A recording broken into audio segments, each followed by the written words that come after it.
Listen, if you want to see the full version of this interview without waiting until part 75, hit the join button right next to the subscribe button and become a VIP member for just $2.99 a month. While you're at it, turn the red subscribe button gray and hit the notification bell. All right, non-VIPs, enjoy the clip.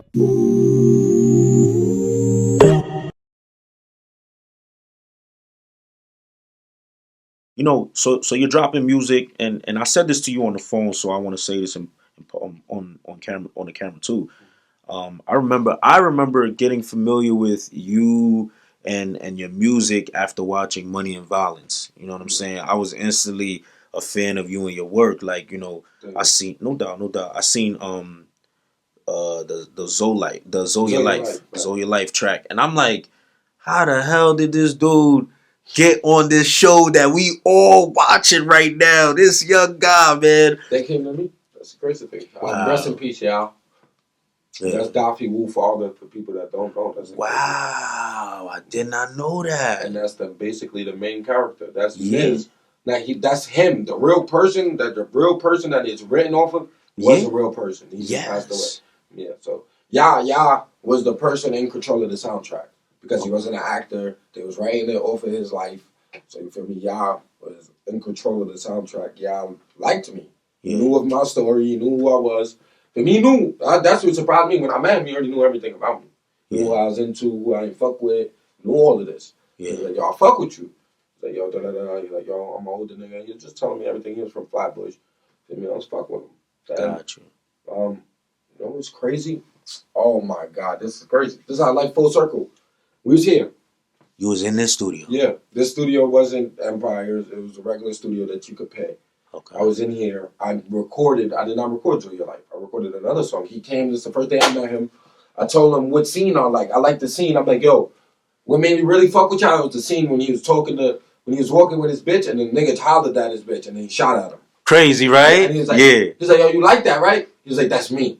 I'm like, what are you talking about? He's like, yo, bro, that's me in real life. That's me. I did that.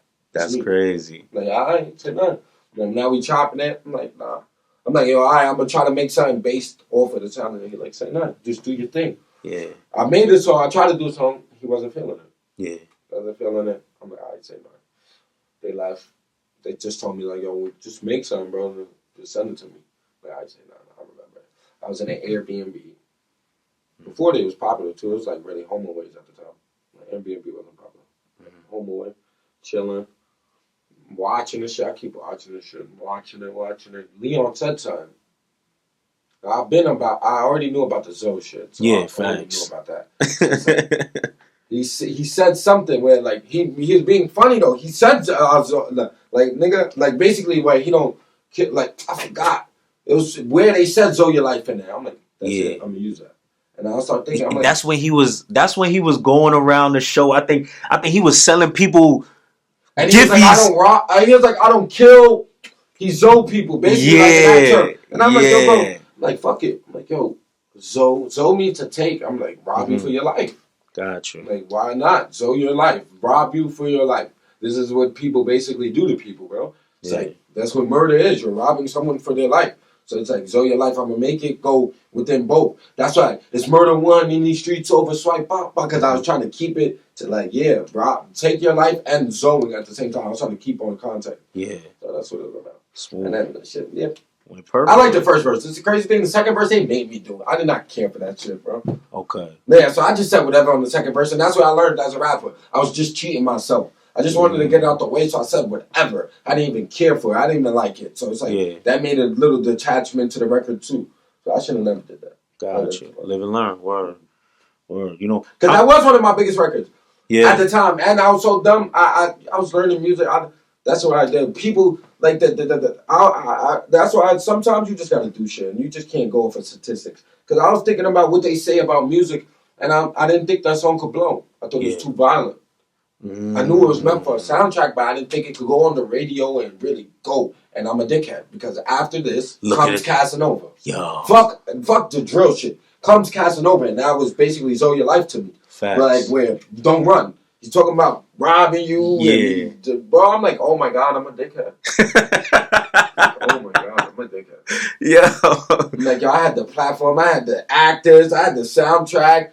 What? Bro. I'm a dickhead. I spent $10,000 on that video. I did that before. Nigga, like, that video was the most I ever spent on a video. I won't do it again. Damn. Ever again. What the hell was you paying $10,000 for? Oh, for director J.R. Saint, shout out. He's a great cameraman, so I don't take nothing from him. But I paid for him and his whole camera crew. He had the red camera, shit on his chest, running around. We getting busy. I don't know if I got sold or none of that. I had a manager at the time that ain't my manager no more. I mean, but gotcha. You know what I mean, I felt like niggas they didn't understand me. That's what's the problem.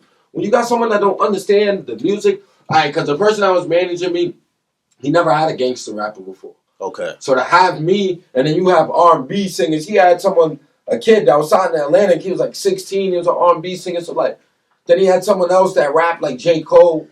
Okay. I mean, Busy Crook. Shout out Busy Crook. Yeah, gotcha. Him. So you feel me? I feel like he really just didn't understand my shit. Yeah. Feel me? And he didn't understand that I really had it at the moment. Like, bro, I had a song with Fetty Wap at the time. Fetty Wap just blew up. I had a song with Dirk. I had Dezoya Life on the soundtrack of it, and I've been at the GS9 cosign, and now I'm trying to put on for GS9. This is my objective in my head. Yeah. I'm GS9, you feel me? I'm just not on paperwork. It's 1090 GS9. I'm trying to put on for them. So it's like... While they're away right now. Yeah, so I'm doing all of this. So it's like, how couldn't you see this? How, like, you as a manager look like, he's it. Yeah. But it's like, you can't force no one to see you, you feel me? So it's like, I just live to learn. And I was really forced in that situation because I forced myself onto him because he was so successful, thinking he can help me. And everyone, just because someone is successful don't mean they can help me. Yeah. Yo, that's something I learned, man. Yeah. I remember I was going to school and then my teacher was like, yo, there's going to be people who's good at their job and there's going to be people who's good to work with. You might find someone who is kind of good at their job, but it's much better to find somebody who's good to work with, yo. Like, because they're going to understand what you need more. They know, and then also you kind of forcing yourself onto him. It's kind of like maybe he just did it, but he didn't come search for you. So it's like, it would probably be more effort if he did that, you know. That's what it really was. So it's like, we cool and all that to this day. Like, no hard feelings. Yeah. For me, that's why I feel like I live to learn. And then I don't take shit for granted. I feel like if I would have blew back then with Zoe Life, I would be probably broke right now.